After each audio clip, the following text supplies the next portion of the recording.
One word that defines a great teacher. Inspiring. Chalk and board or digital tools. No, or both.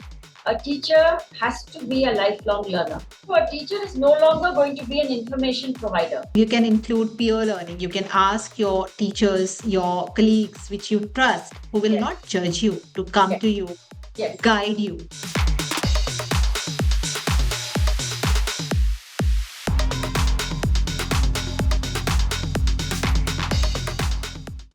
Hello, everyone, and welcome to today's episode of Sterlite EdIndia podcast series, Changemakers in Education, where we learn from leaders who are shaping the future of learning. Today, we have a special guest with us, Dr. Neeraja Raghavan. Dr. Raghavan is the founder director of Thinking Teacher, an organization that connects teachers across the country to the depth of their daily classroom practices through action research and reflective writing. He is also a published author writing for both children and educators, and is deeply engaged in building communities of reflective practice teachers, helping teachers learn from their own classroom. Dr. Raghavan, it's absolute pleasure to have you with us today. Thank you. My pleasure. To begin with, I would like to start with a fundamental question that many educators often wonder about. Why it is ongoing teacher education still important, ma'am? Because even after teachers completing qualifications like DLED, B.Ed, or M.Ed, why do they require ongoing teacher education or teacher training now? Yes, that's a very relevant question. And it is something which I have thought of a lot because I work mainly with in-service teachers, not pre-service. A teacher has to be a lifelong learner. If a teacher finishes a pre-teacher program like B.Ed or M.Ed or whatever, and thinks that the learning is over, that teacher is not going to be an inspiring teacher. Unless a teacher continues to stay in the learning mode, she or he will not inspire students to learn. One. And another, things are constantly changing. When I taught chemistry to students after doing MSc from IIT Kanpur, I found that the 12th standard students were studying my BSc in 1 year. My 3-year BSc had compressed. So the curricula are just expanding like at a terrific rate. Today, it's not just content. It is so much else that is changing with AI and all these tools, digital tools. So if a teacher just relies on what he or she learned before they became a teacher, they're not going to last very long. So definitely, they have to continue to learn all through their career. Very well said, ma'am. That in the VUCA world, the world is transforming, and so the education is as well transforming. There are many more things coming, and we have to adapt ourselves as a teacher. Then only we will be able to relevant skill to our students. So, ma'am, where you find the gap in the formal training and actual classroom practices? At what gap is you can just relate with some gaps which you are finding is there?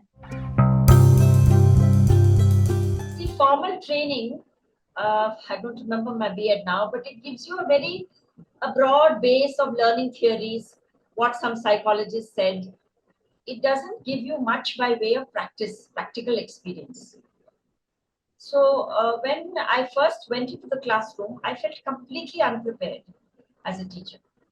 And I only rely on my student days and how my teachers were with me. How did they teach me? And I had to learn on my feet, as most teachers do. Trial and error. What works, what doesn't work. And this often changes because every class is different. And a group of students, they are not the same in every day. Tomorrow they are different. So you have to keep learning on your feet.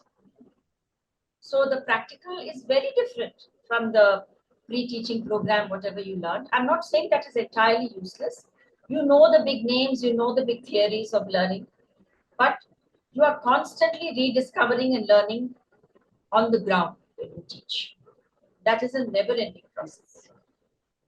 Yes, absolutely agreed, ma'am, that whatever, like I have also done my B.Ed, and when I went for the first teaching, not in the school, but practice teaching also, it was completely different what we had Yes. been taught in the classroom Yes. situation and the students. That is completely different. Theory is completely different than the practice.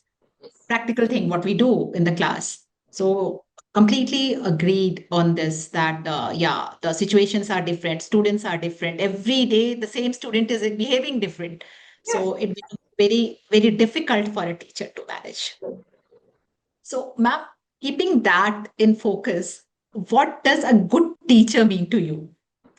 So, all these problems are there, they are definitely So there. good teacher means many things to me. Firstly, a good teacher should excite me about learning the subject if I'm the student. Good teacher should make me want to learn that subject. A good teacher should make me feel I'm capable of learning, make me feel safe and secure and free to make mistakes, not feel laughed at if I make mistakes as a student. Above all, a good teacher should inspire me. I've been fortunate that I had such teachers, not many, but a few.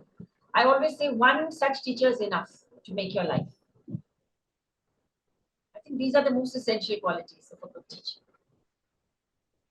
So, ma'am, like inspiring the student, believing in themselves that they can do all things for upcoming teachers, the teachers who are going to join to the organization very soon.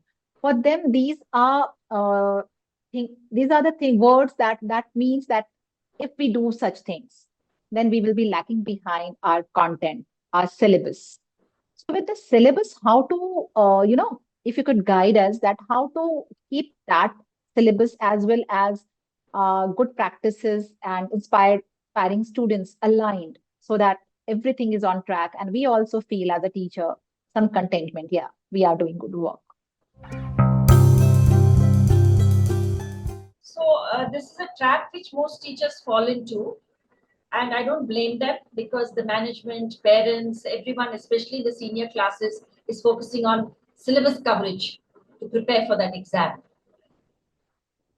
Especially today, I think there need not be that much of tension about syllabus coverage because every subject has information content as well as something which is requires understanding and application.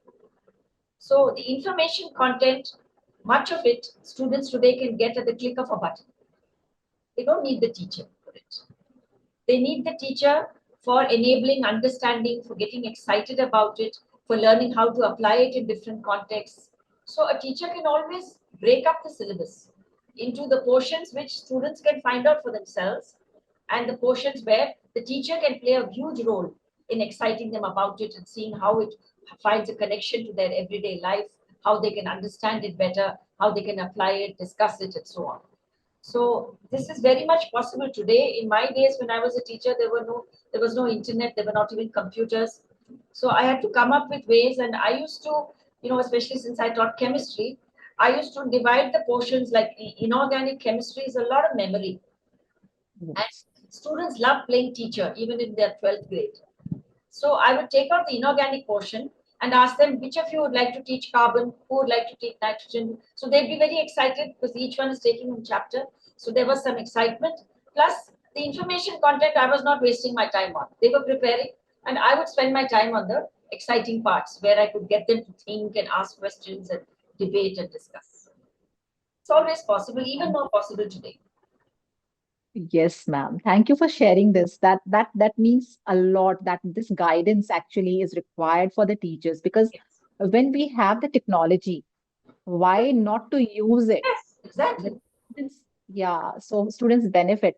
As a teacher, when you divide your syllabus, that where my input is required for the Yes, students, so that they get aligned with the thought process, with the chapter. So correct, there you're involving the student and giving them the opportunity to share their experience, their knowledge, correct. with including the technology part. So that excites them and Yes, keeps the classroom alive.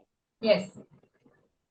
That's a wonderful insight, ma'am, that which you have given, that yeah, it's different from the earlier, and how we can, inculcate the technology part as well as we can get the benefit of the technology part in Yes, today's learning. yes. That's great. So, ma'am, like this leads to my next question, that what do you think that what teachers should do to keep her evolve in the new learning landscape? What what practice teachers should do that she herself feels confident in the current scenario and handles the situation very well. As you mentioned earlier, that yes, in a click of a button, all the information is available to the students. And managing the students and their knowledge is a difficult task, because if I am teaching A and student is on Z, after click of a button, the question will be on Z. So, uh, how teacher has to keep a balance? What a role of a teacher in evolving in this new learning landscape? So a teacher is no longer going to be an information provider. That's the first big shift, because information is available at the click of a button. So the teacher has to see how to keep stoking that fire of inquiry and critical thinking in the students. So a teacher has to come up with different strategies and activities and maybe even games to get children to debate and discuss the content which is readily available to them. And for this, a teacher has to not lose that excitement of learning. So, for instance, I'll give you an example. Since I did chemistry, I very soon, as I taught chemistry to students, I very soon reached a plateau of complacence that chemistry I know, I can teach it. Now, that's a very dangerous situation for a teacher, because when you say I know, it means you don't want to know anymore. There's no need, you've learned, you know. So if you've reached the stage, I don't need to know anymore, you're not giving that excitement of I want to know more to your students. You yourself don't want to know more. You think you know it all. So a teacher has to always be careful not to fall into that trap. And how do you not fall into that trap? Try and learn something new. I started learning physics because I had very bad physics teachers when I was in school. And I said, let me start learning some physics. Because then that brought me back into the learner mode. Once we become expert at a subject, we forget what it was like not to know it. So we are Exactly. not empathetic to students who are asking questions. Sometimes you think, "Ye bhi nahi aata hai, don't they even know this?" That's the worst thing a teacher can say or do, because we forget that we also didn't know when we were students. Right? So to experience that I don't know phase, which I think is a beautiful phase, so that is the phase which opens the door to learning. We should go and start learning. I started learning Sanskrit at 50 plus. I started physics. Great. Yeah, now I'm learning mathematics all over again because I didn't know probability when I was in school. I'm now learning from another 60 plus year old. Every Thursday we meet. We learn probability. I learn probability from her. I think we should keep doing that. One should never stop learning. That's what a teacher should do, because that keeps the fire burning in her. And that will automatically light the fire in the students she or he teaches. Great, ma'am. Great. Actually, it's a great idea. Uh, every teacher I have met, or majorly teachers, are in that trap that I know it all. They believe that they know their subject well, so they are not open for the new ideas, new discussions, and new learnings. So, a great message to a teacher, that don't consider that you know it all, whether it's your subject or the skill. You need to develop that knowledge. You need to build on that knowledge. You need to learn new skills to keep yourself in this VUCA world, in this evolving world, so that Absolutely. you survive, and you also trigger that fire in the student, and you also Yes, understand the student well, yes, that they have a full right of asking yes. And what question, ye it bhi is nahi so aata. it is so good that they're in the I don't know phase, because that's the learner. No? Yes, If they know, yes, why would they come to you? absolutely, ma'am, absolutely, that if they are saying that I don't know, that makes them a student, and a Yes, teacher's yes, duty is to make them aware with the yes. fact, yeah, what is there. Absolutely. So, ma'am, coming to your organization, like you are founder of Thinking Teacher, with the idea of reflective practice, what does it truly mean for a teacher to become a reflective or thinking teacher or a reflective practitioner? Why this area, and what made you connect with this? This connects to the previous question and the previous answer. See, I must illustrate this with a story. When I was teaching in the Krishnamurti Foundation School way back in Chennai, I was asked to teach science to grade 6. And that was the first year. They had 3 subjects: physics, chemistry, and biology. Now, I had, as I told you, very poor teachers of physics in school. So I used to prepare very hard for the physics lessons. I used to study well so that I could teach them correctly. Biology I had not even learned in school. I had not chosen that subject. So this was a school, in those days they had video cassettes. Okay. Nowadays everything is available online. Those days they had video cassettes. So I used to take video cassettes of David Attenborough home, and I used to watch them on my TV, and I used to get excited about the natural world. And the next day I would come and we would watch the video together and we would learn biology together. Chemistry, I didn't prepare at all. I said, chemistry, I know like the back of my hand. You wake me up in my sleep and I can teach you 6th grade chemistry. Isme kaun si badi baat hai? So that's how I taught them. At the end of the year, I asked them which was the most exciting of the 3. Can you guess which was the most exciting?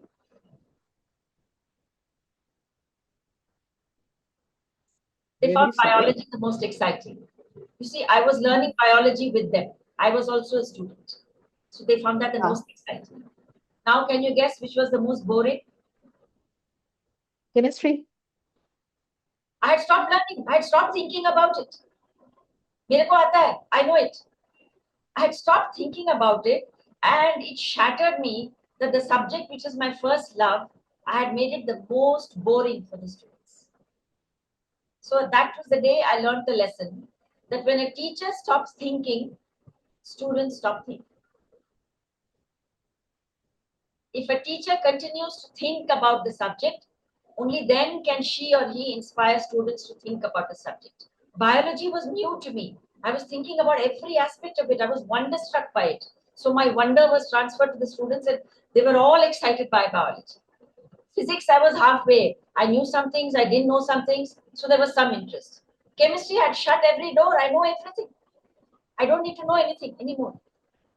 So a thinking teacher doesn't stop thinking even about whatever she or he knows. So to do that, one has to put oneself in the shoes of someone who doesn't know. So I do that by taking a topic and saying, what are all the silliest questions I can ask about this? Silly in my view, because I know the answers. But somebody who doesn't know, for them it's not silly, no? They're asking because they don't know. So I try to rekindle the fire of thinking. And reflective practice, by that I mean, especially for an experienced teacher, and I work with many because, as I told you, I work with in-service teachers, practicing teachers. It's very easy, just like I did, to reach a illusion of high competence. I'm teaching the same subject every year, only the students are different. Now I know everything. I don't have to think about it. So I miss the nuances. I miss the silences in my class. I miss that confused look on the face of some students because I'm so complacent. I'm so sure that everything is going fine. So a reflective teacher never stops asking after every class, what went well? What didn't go well? How was I today? Did I pay attention to every child or did I ignore some? A trap which many teachers fall into, good teachers especially, is that they focus on those students who don't understand. They completely ignore those who've understood. I've often fallen into that trap. And I have seen that it is an ego trap, because as a teacher, how can somebody not understand what I'm teaching? They have to understand. So I will go on and on and on trying to make those who have not understood understand. And those who have understood are getting bored. They're wondering, when is she going to move on to the next topic? So a good teacher has to devise strategies that nobody gets bored and nobody gets left behind. And this can happen only if you're constantly alert, constantly asking, how's it going? Why is that person yawning? Why is this person talking when they weren't talking earlier? They have to keep reflecting both on their feet and after. This is very important. Actually, it's a story of every classroom. Yes. When a teacher is getting the same class every year, Yes, teacher yes. thinks that the She's the master of that subject, that Yes, particular grade, and she correct. doesn't want to rework on the even worksheets. Yes, Not not considering that every year new set of student is coming, yes, and every student's requirement is different. yes, And the question what you mentioned, that what is the silliest question student will be asking, I have to start from there. yes, That is I will say that is the quality of a good teacher who yes, understands that what will be the silliest question I have to start, yes, and from there I have to build the whole lesson. yes. So that's a great thing. So, ma'am, just on this again, on the same line, I'll try to understand if you can give some tips. You have already mentioned that teachers should be alert in the classroom, but some crisp tips for being a reflective teacher. If you could just suggest some tips for that. So we offer, Thinking Teacher offers an online course called Reflective Writing for teachers. So I find that the very act of writing, even if it is just a few lines on a regular basis, may not be every day, maybe once or twice a week, as much time as a teacher can give. If they write their thoughts about how that week went or what they wish to do the next week, that slowly brings in that element of pause, because the bane of a teacher's life is rush, rush, rush, rush, rush. They're rushing from one class to another, from one staff meeting to another, parent teacher meeting, annual day, principal, report writing, exams, setting papers, correcting papers. They don't have time to breathe. Where will they have time to reflect? True, true, So I think absolutely. here, both the management as well as the teachers, they have to kind of be in sync. That there has to be some time every day for a teacher to put their feet up and unwind. Otherwise, no reflection is going to happen. They're going to be just living survival mode, from one day to another to another. And I find that even in the most alternative schools, they are all in a rush. I don't know why it is, but educational institutions seem to pack too much into every day. So True. reflection is given a back seat, and that is the most important thing. Absolutely agreed, ma'am. So teachers need to be reflective if they want to evolve, if they Yes, want to connect with their learners and yes, each learner of the class. yes, yes, And observation is the key skill that teacher has to develop. yes, Yeah. So three questions, what ma'am said, that what went wrong, what went well, and how can I improve? These yes, three questions, if they ponder on, yes, definitely they are going to be a good teacher, a good absolutely, reflective teacher, absolutely. and every lesson they will improve. In fact, if they don't do this, they can even have somebody they trust come and observe their class every once in a while. That person Yes, can give yes, feedback. Some schools have this yes, practice. yes, yes, yes. Someone So you some trust, schools have that. Yeah, yeah. someone you trust who will not just say nice things just to keep you happy, and who will say the not so nice things in a gentle way so that you don't get discouraged.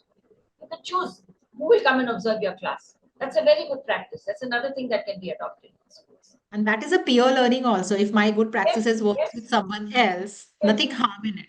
And if absolutely. I'm getting a constructive feedback, no harm Yes, in that. What we have discussed, it's a very informative for the PhDs as well as in-service teachers, that if you reflect on your lesson, that will help you to build your next lesson, to connect with your learners and yes, to know each learner you can connect. And yes, very well said that a part of that you can include peer learning. You can ask your teachers, your colleagues which you trust, who will yes, not judge you, to come yes, to you, yes, guide you. Otherwise, what you can do by this process also, you can learn from each other. Your best practices will be used by others, and you will also get some knowledge about your improvement. Ultimately, a yes, teacher is a lifelong learner. If absolutely. if you don't learn, how you will teach? Exactly. That is a great question. That question comes in our mind. So, great insight shared by ma'am, and it's all of us are learning, and it's a great humility. With great humility, I must say thank you so much for your time. And uh, after coming in this role, it gives a lot insight that how teacher community could be built and all. So it's a great insight we are having today, we are discussing today.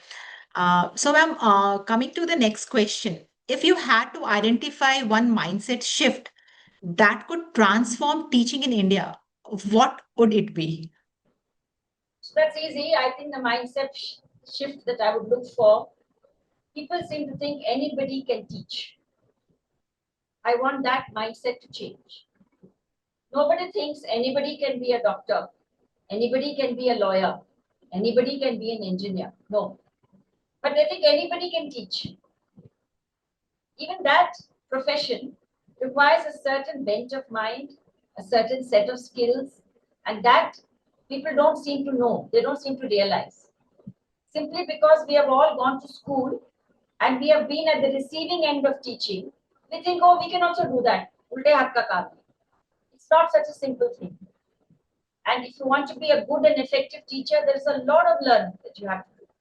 There's a lot of hard work. So I want this mindset to change.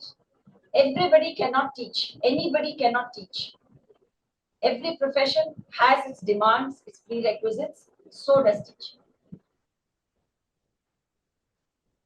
Very strong statement coming out here that everyone cannot teach. Absolutely. Like Haven't like you other haven't you experienced people who taught you who were really useless at it? They couldn't teach you at all. Everybody has had such teachers, right? yes, So our yes, experience absolutely. tells that there are people who are good at it and people who are not. Yes, I like it's a very strong statement, teachers, that everyone cannot teach, but you can certainly develop those skills. So you have to work on those skills to be a good teacher. Yes. And there are prerequisites of every profession. Yes. So teaching profession also requires some basic qualities as well as qualifications. So it's a very strong statement. So build the person who is building the nation has to Yes. first build themselves. Yes. And keep building themselves. Yes, yes, yes, yes. So now, before we wrap up, let's shift gears a little and get to know quick thoughts. So it's a short, rapid fire round, ma'am. Okay. So I'll be questioning. I'll be giving you some questions, and very quickly you have to answer that maybe in one word or one sentence. Okay. One word that defines a great teacher. Inspiring. Chalk and board or digital tools. No, or both. One classroom habit every teacher should build. I don't say it's a habit. Empathy. Teachers should have empathy. Wow. A book every teacher must read.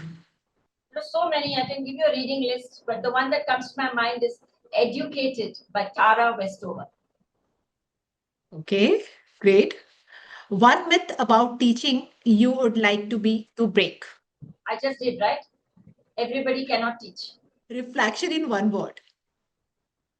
Introspection. Great.